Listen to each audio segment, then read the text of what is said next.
Présidente, Monsieur le Directeur, puisque je n'ai que 2 minutes pour notre groupe, je voudrais vous parler d'un seul axe, qui est l'axe environnemental, puisque nous sommes maintenant à quelques jours du sommet climat à Paris et qu'il est important que l'AFD, qui est un des opérateurs pour mener la politique, qui est une politique de lutte contre tout ce qui empêche de faire face aux défis climatiques d'être à l'œuvre, eh bien, puisque vous êtes un outil, vous devez d'être exemplaire.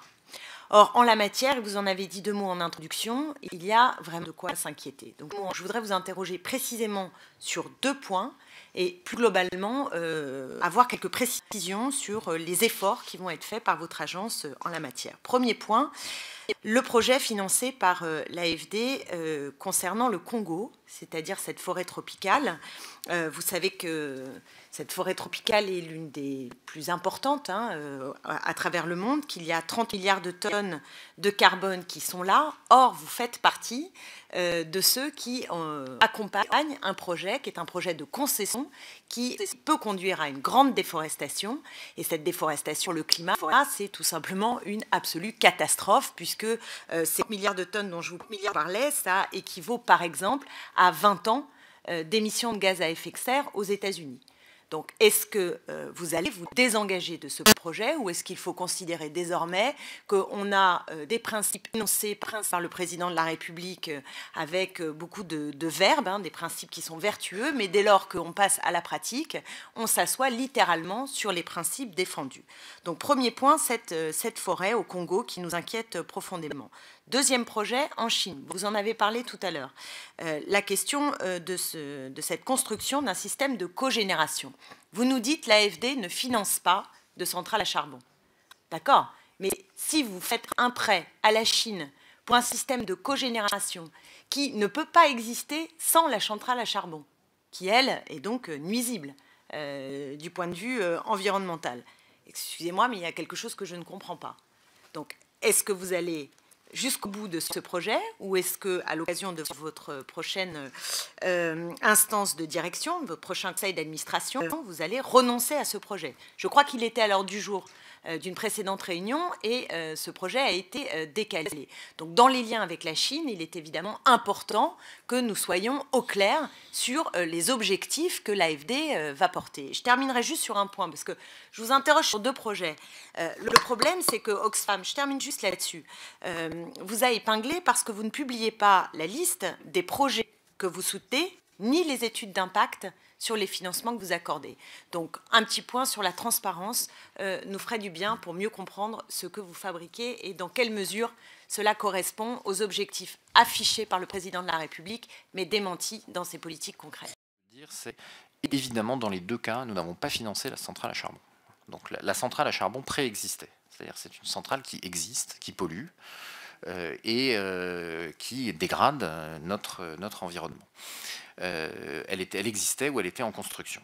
Dans les 2 cas mentionnés, c'est l'intervention de l'AFD et seulement l'intervention de l'AFD, notamment dans le cas sénégalais, qui permet d'aboutir à des résultats positifs. Donc le projet de cogénération en Chine, il vient récupérer la chaleur et chauffer ces gens dans une province très déshéritée, et il vient réduire le bilan carbone global. C'est-à-dire on économise 62 000 tonnes de CO2 par notre intervention seconde, qui n'est pas le financement évidemment de la centrale. Dans le cas sénégalais, on a des exigences en termes de normes environnementales et sociales attachées au nouvel investissement des Indiens dans cette centrale que nous sommes en train de discuter avec eux, sans compter évidemment l'effet sur la fermeture de cette centrale aurait supprimé 5 000 emplois directs et indirects au Sénégal.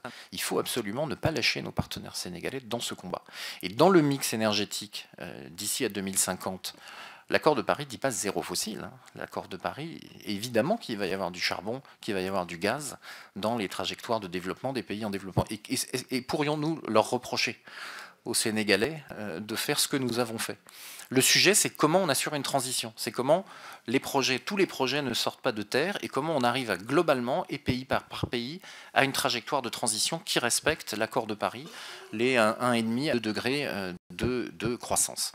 Et je vous apporterai par ailleurs tous les éléments on a répondu d'ailleurs par écrit et par tribune sur le projet Congo. Il s'agit là d'un projet de financement d'un projet d'exploitation régulé, et on sait que la principale cause de déforestation dans le bassin du Congo, c'est quand même les coupes sauvages et l'absence de régulation du secteur forestier dans tous ces pays. Là, c'est pas le cas.